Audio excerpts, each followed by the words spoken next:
Hello dear student, welcome back to my YouTube channel. आज फिर से हिंदी गोदड़ी जो क्लास 10th का चैप्टर है उसको लेकर मैं उपस्थित हूँ। Chapter number 11। इसके पहले चैप्टर नंबर 1 से 10 तक का आप लोगों ने बहुत अच्छा वीडियोस देखा, जिससे मैंने जो गद्य सेक्शन है, कहानी का सेक्शन है, उसको लेके आगे बढ़ा है। और उसी में सेकेंड लास्ट चैप्टर कह सकते हैं, क्योंकि इसके बाद एक और चैप्टर है 12 चैप्टर, जिसको मैं करा दूंगा। अभी 11 चैप्टर में जो नौबत खाने में इबादत है, इसे हमें वीडियो के रूप में सेटअप करना है। तो नौबत खाने में इबादत एक बहुत ही अच्छा चैप्टर है, जिसको कह सकते हैं कि ये उस्ताद बिस्मिल्लाह खां के शहनाई पे और उस्ताद बिस्मिल्लाह खां के ऑटोबायोग्राफी पे लिखा हुआ है, जिसको लिखने वाले यतीन्द्र मिश्रा। तो सबसे पहले, जैसे हर वीडियो में हम लोग जानते आ रहे हैं कि जो भी चैप्टर है उस चैप्टर के बारे में, चैप्टर का हेडिंग क्या है और उसका हेडिंग वही क्यों रखा गया है, ऐसा राइटर के बारे में और राइटर का डिटेल्स क्या है, ये सभी जानते आ रहे हैं। तो फिर इस वीडियो में भी वैसा ही है। पहले यतीन्द्र मिश्रा के बारे में जान लेंगे, उसका बायोग्राफी, तब हम जानेंगे कि नौबत खाने में इबादत आखिर इस चैप्टर का नाम क्यों रखा गया है और नौबत खाने में इबादत क्या देता है। यतीन्द्र मिश्रा क्या है कि 12 अप्रैल 1977 को इनका जन्म हुआ है। जन्म इनका हुआ उत्तर प्रदेश के अयोध्या में। इनकी शिक्षा की बात कर ले तो इनकी शिक्षा MA मास्टर ऑफ आर्ट्स कह सकते हैं, स्नातकोत्तर की शिक्षा इन्होंने ली है हिंदी सब्जेक्ट से, जो लखनऊ विश्वविद्यालय से है। फिर इन्होंने पुरस्कार भी बहुत सारे जीते हुए, जो पुरस्कार में भारत भूषण अग्रवाल है, राजीव गांधी राष्ट्रीय पुरस्कार है और ऋतुराज सम्मान है। इन सभी को इन्होंने अर्जित किया है। तो ये कह सकते हैं कि यतीन्द्र मिश्रा एक अच्छे राइटर हैं और वो इस जगह से आते हैं, एक अयोध्या नगरी कह सकते हैं, जो देव की नगरी है, वहां से ये बिलोंग करते हैं। इन्होंने पढ़ाई लिखाई के साथ साथ बहुत सारे पुरस्कार सम्मान किए और इन्होंने एक नौबत खाने में इबादत लिखा है, जो प्रसिद्ध शहनाई इबादत बिस्मिल्लाह उस्ताद बिस्मिल्लाह खां के लाइफ पे जीवनी पे ये बताते हैं कि जो उस्ताद बिस्मिल्लाह खां थे वो बहुत अच्छा शहनाई बजाते थे। और नौबत खाने में इबादत एक कह सकते हैं कि किसी का जो वेलकमिंग किया जाता है, स्वागत किया जाता है, उस तरह का इसमें बात इनके बारे में बताया गया है। तो अब नौबत खाने में इबादत जो जिनके लिए है उस्ताद बिस्मिल्लाह खां के लिए, तो उस्ताद बिस्मिल्लाह खां की कुछ लाइफ स्टाइल है और उनका भी जीवनी है, उसको भी हम लोग जानते हैं। तो इनका जन्म जो हुआ था उस्ताद बिस्मिल्लाह खां का, वो बिहार में ही हुआ था, बिहार के डुमरांव में हुआ था। बाद में ये अपना उत्तर प्रदेश घराने में, लखनऊ घराने में जाके बसे, लेकिन ये जन्मे हुए थे बिहार के डुमरांव के ही। 5-6 वर्ष की उनकी उम्र थी उस्ताद बिस्मिल्लाह खां की, तभी ये अपने नाना नानी के पास काशी में चले गए। और वहां पे जाने के बाद इनके जो मामा जी थे, उनसे इन्होंने शहनाई बजाना और शहनाई के बारे में विशेष सारी चीजों को सीखा। फिर आगे बढ़ के इनको धर्म में विश्वास हुआ, धर्म में विश्वास करने लगे, सभी धर्मों को मानते थे। फिर बहुत सारे नियमों का पालन करना, जो 5 वक्त का नमाज होता है उन सभी चीजों को देखना, 5 वक्त की नमाज पढ़ना, सबके साथ अच्छे से समय बिताना, व्यवहारिकता हो जाना, ये सभी चीजें इनके पास थी। शहनाई इनके लिए सिर्फ वाद्य यंत्र नहीं था, शहनाई एक साधना का माध्यम इन्होंने बताया है कि वो एक साधना का माध्यम था। गीत गाना या फिर उसके नजदीक जाना, संगीत के नजदीक जाना, ऐसा पसंद करते थे, इन्हें सुकून मिलता था। इसलिए ये शहनाई सिर्फ बजाने के लिए एक मशीन जैसा नहीं मानते थे।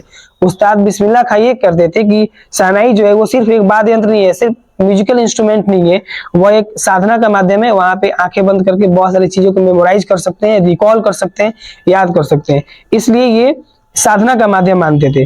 फिर इनके बारे में एक और चीज कहा जाता है कि 5-6 साल की उम्र में वो जिज्ञासा लेके अपने नाना नानी के घर जाना, अपने मामा जी से शहनाई सीखना और उस शहनाई को अपनी विद्या के तौर पर मानना, और 80 साल तक की उम्र तक, यानी उतने बुढ़ापे तक की उम्र के बाद भी इन्होंने वो शहनाई बजाना नहीं छोड़ा था। और 80 साल तक की उम्र में जो ये शहनाई बजा देते थे, वो नवयुवकों के लिए या दूसरे जो सिंगर्स होते थे या बजाने वाले जो होते थे वाद्य यंत्र के, उनके सामने, बिस्मिल्लाह खां के सामने कोई नहीं टिकता था। 80 साल की उम्र में इन्होंने बहुत सारी प्रसिद्धि पाई। फिर एक इन्होंने गजल लिखा था अपने समय में, जो एक मुस्ताकिल गजल है, जिसमें मोहम्मद इकबाल ने लिखा है, उसमें इन्होंने अपने शहनाई का धुन दिया है। उस गजल में शायर ने अपने अल्लाह की तारीफ की है, ऊपर वाले की तारीफ की है, और उसी में बताया है कि उन्हें इबादत करने के लिए प्रेरित किया है, यानी कि ऊपर वाले के याद में एक उन्होंने अपने अल्लाह को मेंशन किया इसमें, उनके याद में इन्होंने कुछ अच्छे लाइन नब्ज किए हैं और अच्छे लाइनों को पिरोया है। उसमें इन्होंने बताया कि वो हमारे लिए एक मुस्तकिल गजल है, जिसको गा के या जिसके उपरांत हम शहनाई बजा के अपने अल्लाह को, अपने ऊपर वाले को याद कर रहे हैं, यानी कि उनके लिए इबादत कर रहे हैं। इसी के लिए नौबत खाने में इबादत इस चैप्टर का नाम भी पड़ा है। फिर ईमान की ताकत पर बलिदान करने की बात कहते हैं।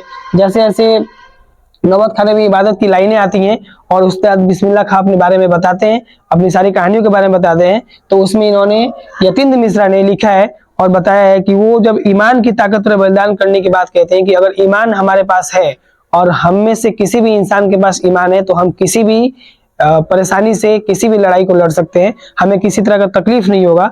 और ईमान की ताकत, ईमानदारी की ताकत ऐसी ताकत है जिसमें हम अपने आप को सेक्रीफाइस कर सकते हैं, बलिदान कर सकते हैं, त्याग दे सकते हैं, और जिससे हमारा नाम होगा। और यही चीज उस्ताद बिस्मिल्लाह खां के अंदर थी, जो उनके न रहने के बाद भी अभी हम लोग याद कर रहे हैं। भारत रत्न से उनको सम्मानित किया गया है सानाई वादक के रूप में। देश नहीं, पूरे विदेश में, पूरे वर्ल्ड में इनकी एक अलग ख्याति है, इनका एक अलग पहचान है।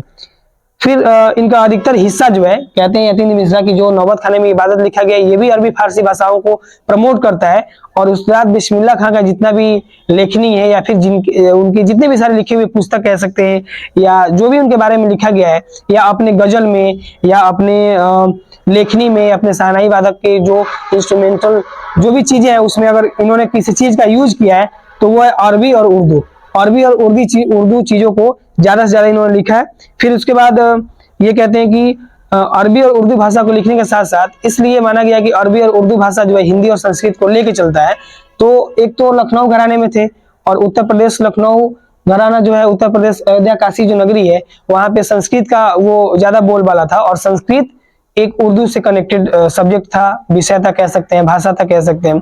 तो इसलिए उस समय जब ये अपना सानाई वादक बजा रहे थे, और जब ये इन्होंने सीखने के बाद अपनी नाम प्रसिद्धि कमाई, उस समय इन्होंने मिक्सचर लैंग्वेज यानी कि मिश्रित भाषाओं का प्रयोग किया है, और वो काफी हाईलाइटेड भी हुआ।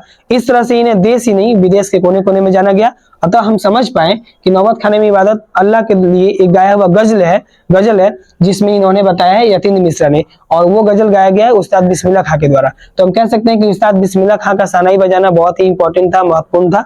उन्होंने अपने लाइफ स्टाइल को मैंने बता दिया कैसे एडजस्ट किया था नाना जी के घर जाके, और उन्होंने अपनी पढ़ाई लिखाई शिक्षा के साथ साथ उन्होंने वो वाद्य यंत्र की दुनिया को चुना, जिससे बहुत ज्यादा हाईलाइटेड हुए। और इस तरह से हम जब समरी बनाएंगे तो नौबत खाने में इबादत का जो मेन लाइन है उसको मेंशन करेंगे, उस्ताद बिस्मिल्लाह खां का लाइफ स्टाइल मेंशन करेंगे, और फिर यतीन्द्र मिश्रा का लाइफ स्टाइल मेंशन करके सबको ऐड करके एक अच्छे से कहानी जैसा लिखेंगे, जो हमारा सारांश का हिस्सा होगा।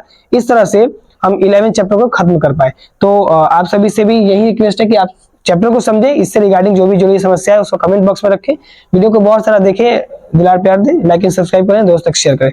Thank you for watching this video.